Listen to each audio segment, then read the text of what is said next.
танцевание, это состояние души, это не то чтобы ну, как бы какое-то влечение, а это просто невозможность не танцевать.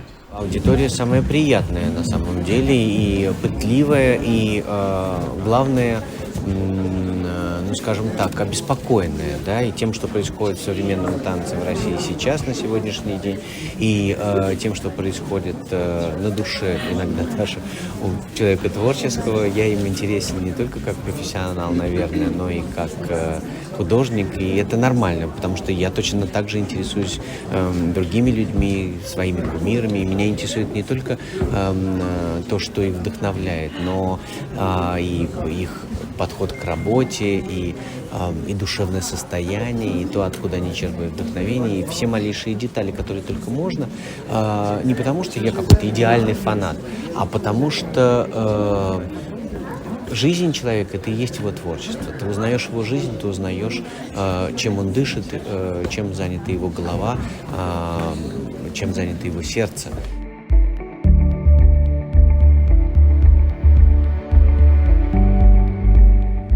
Мы в танцах.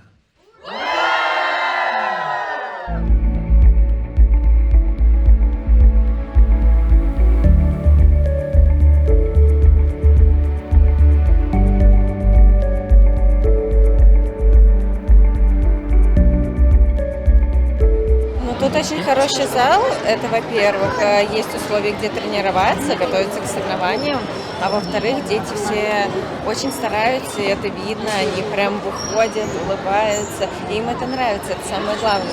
Я думаю, у них все получится.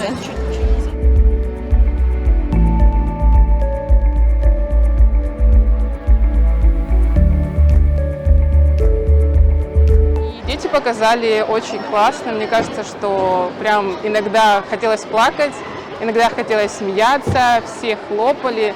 И была такая радость, и все дети просто счастливы, потому что приехали их кумиры. Это классно, это вообще непередаваемые эмоции. Очень здорово.